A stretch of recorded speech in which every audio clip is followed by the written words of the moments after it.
Hi everyone and welcome to Classic Gamer 74 episode 100, and yes, I assure you, this is episode 100. Yeah, that was kind of cool what you did with the Residence tribute. Yeah, it was, and it was kind of a little bit of a swerve. But anyway, again, this is the actual episode 100. I'm your host, Anthony Gamer. And I'm Larry the Lion. And we want to thank each and every one of you for tuning in to this very special episode. It's really hard to believe it's been 100. Yeah, I mean, it was seemed like just yesterday that I joined the show. Yep, and looking back, we look at the very first episode in which I discussed the rare and never released McDonald's game. How come that was your first choice? Well, it all goes back to that advertisement in the Parker Brothers catalog. Which advertisement was that? Well... Oh, yeah, that advertisement, I forgot. Yeah, was the ad that I saw at the end of a Parker Brothers catalog, and I was excited because, as I said in the first episode, I grew up watching the McDonald Land Gang on TV, going to McDonald's, and I said, oh, that's great, they're going to be making a McDonald's game. Well, I found out later that the game had never even been released. I actually called Parker Brothers and said, what happened to the McDonald's game? And they said, oh, it was never released. Sorry, thank you for calling Parker Brothers. Click. And I couldn't believe it because, I was so young at the time and I didn't know about the video game crash. I should have figured something was up because, we were getting video games for like $5 at KB Toys. But anyway, that seemed like something a kid would do, that we would promise we're going to do something and not do it. And then, of course, 30 years later, I learned about prototypes and about the crash, and then... they found the version of the game for the Atari 8 computer, and so I said, well, this is going to be the first one. So that's pretty much the story in 4 minutes or less. And of course, this channel would not have been possible without all the viewers that I have out there and subscribers. Thank you very much for viewing this channel and for your comments, your feedback, and just for your likes and viewing period. It really means a lot to us. Yes, thank you very much. And there's so many people that have been an integral part of this channel. Really, I could spend an entire episode just thanking all those people, but I'll try to summarize it pretty quickly. Yeah, but you better just summarize it. You don't want to leave anyone out. Exactly. So first of all, thank you to my beautiful wife, Verl, my daughter, Joanna, all the people that I've met at AtariAge.com. Several of you have been a very integral part of this channel. You know who you are. I also want to thank the immortal John Hancock and Metal Jesus Rocks, as you two, very established YouTubers themselves, have been a big help with my channel and inspiring me to make this channel in the first place. So for everybody who's helped out, whether I interviewed you, whether I profiled your games on here, or you gave advice, such as, Dave, who was a very big part of this channel, as helping me out with loaning me the cartridge of Pursuit of the Pink Panther so I could make that video, helping me with some corrections I made in some of the prices of the games, and all the other people that have left comments below, that have given advice, telling me when I've made a couple goofs here and there. I want to thank each and every one of you, because without you, there would be no Classic Gamer 74. And of course, a very important part of this channel, which sets this channel apart from any other gaming channel and just about every other channel exactly on YouTube, is those puppets. These are the guys that make this channel what it is.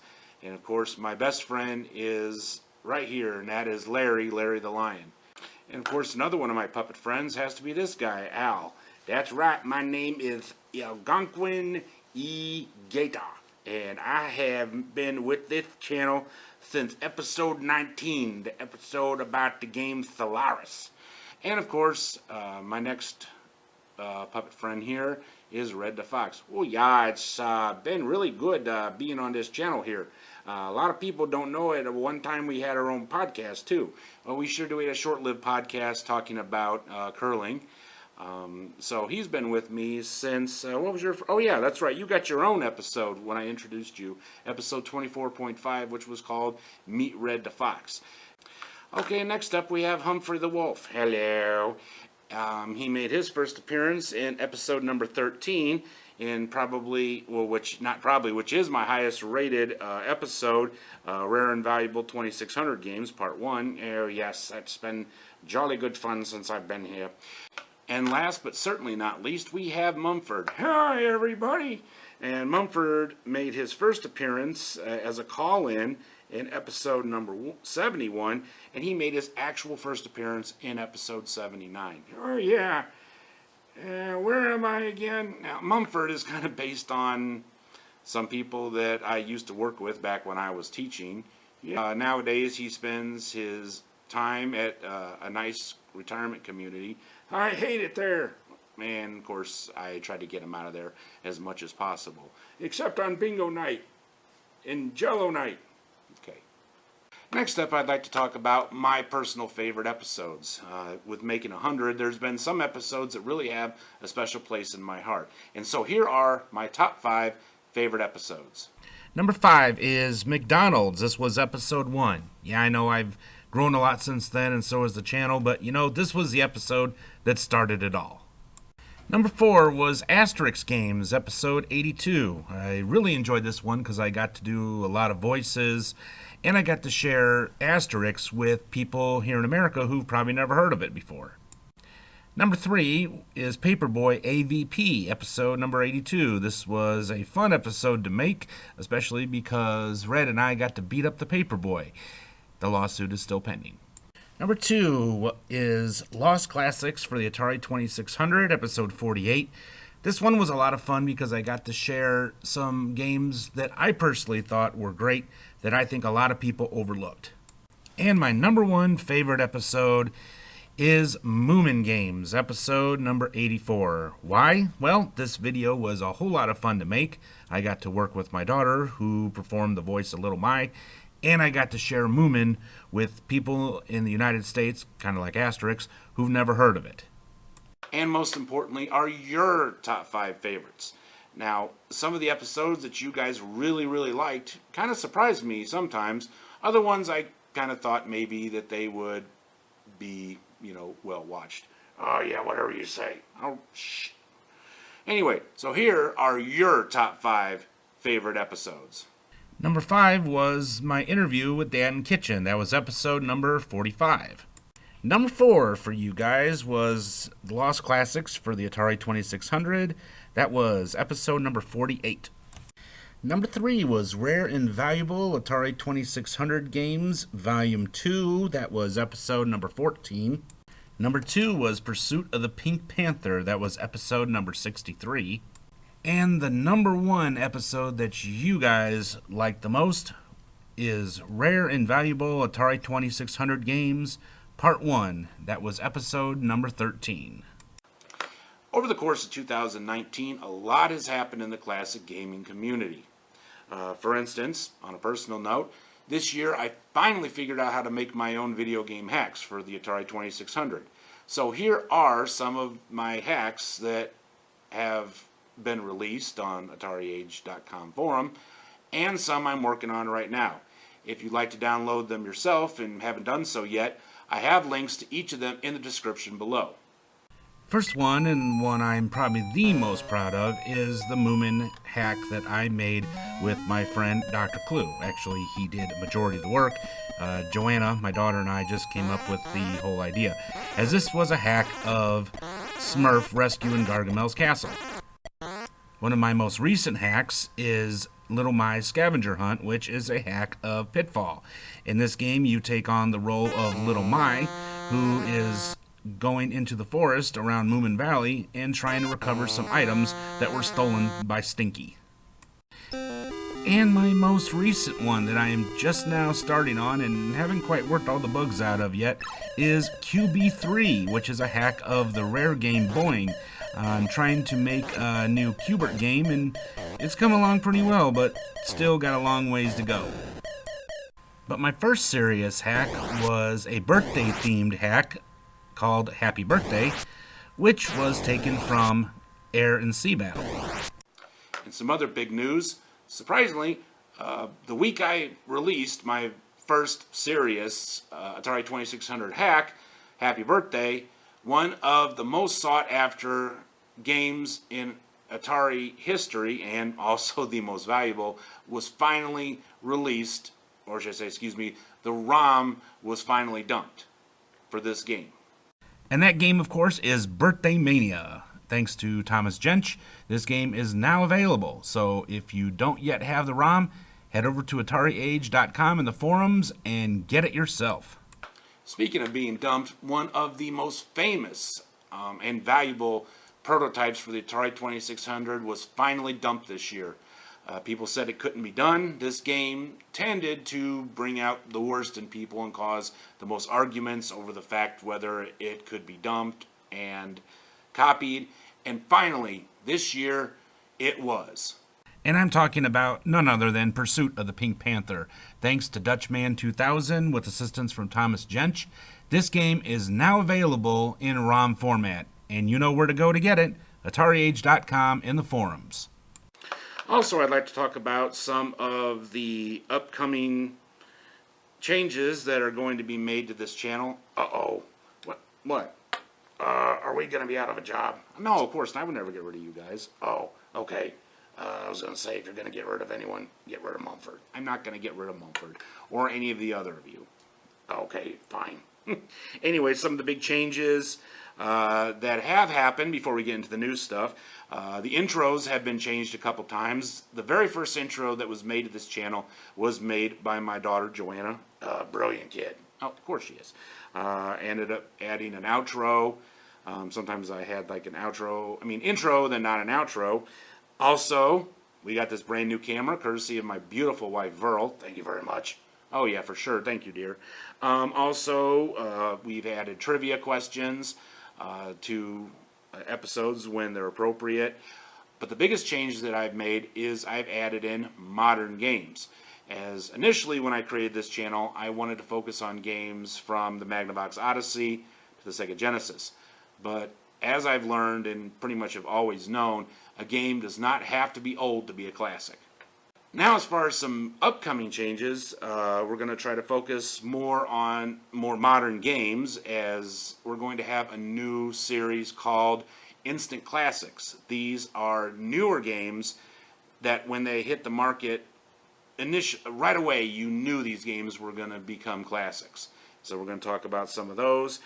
I'm also going to do a little bit kind of a side thing, sort of, where I'm going to talk about board games, because not all the best games were video games. There's some really cool board games, some of which you probably have never heard of, so I hope you guys will be looking forward to that.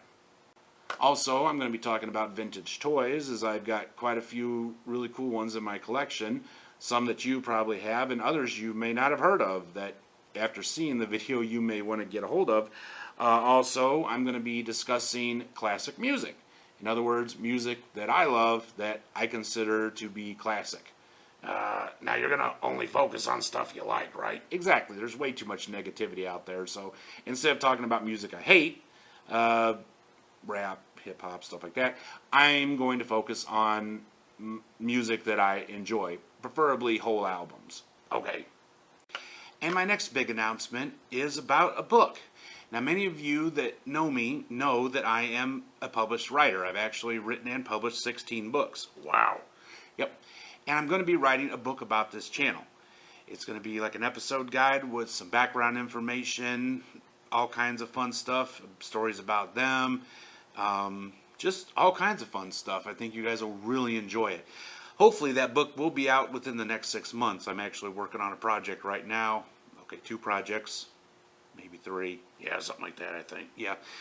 So I'm going to start working on it right now, and hopefully within about the next 6 months, that book will be released. So I will keep you guys up to date on my progress and let you know when it'll be released. And like all my books, it will be available on Amazon.com in both print and in ebook.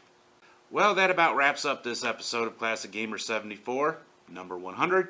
I want to thank each and every one of you for stopping by and sticking by this channel with your comments, your positive feedback, and everything else that you've done to make this channel a success. So from the bottom of my heart, thank you very much. And if you enjoyed today's episode, don't forget to give us a great big thumbs up, subscribe if you haven't already. Don't forget to click that little bell icon down there so you'll be notified when we upload new episodes. And please help us out on Patreon. In our next episode, we're going to have the first in my new series entitled Instant Classics. And what better game to start off this series than Just Cause? So you will not want to miss that. All right, to close out today's episode, I got something real special added on. It's a blooper reel, also known as I Never Make Mistakes. Oh yeah, you do. They should watch you make these episodes sometimes. There are some days that go by where he actually has to reshoot a particular scene 5 to 10 times. Thanks for that. You're welcome. On behalf of everybody at Classic Gamer 74, thank you for stopping by. I'm Anthony Gamer. And I'm Larry the Lion. For Mumford, Humphrey, Red the Fox, and Al E. Gator, I will see each and every one of you in the next episode. Until then, have yourselves a great day. Goodbye. Goodbye, everyone.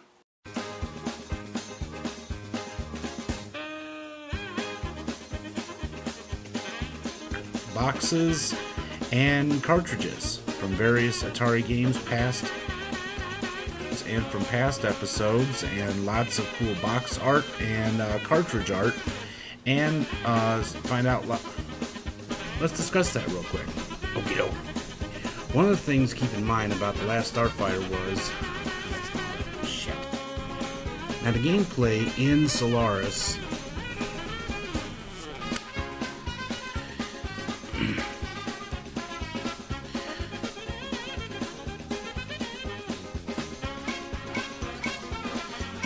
again is considered to be the wolf. Hello. And today we're going to talk about Haunted House, continuing on with the best of Atari 26. The game was in the early 1980s and the late 70s. Pop was that was science fiction, and it was the second science fiction in the early stages. Damn it. Video games are no different. And that's why I am rammed by women. It's okay. Baseball, as this is the first of our series on video games. Shit. A movie or a DVD is not always. And the answer to today's trivia question. What is the name of the game that was shown in a film of the same title that appeared to be a port of an Atari 50? Damn it. Let's try that again. Okay.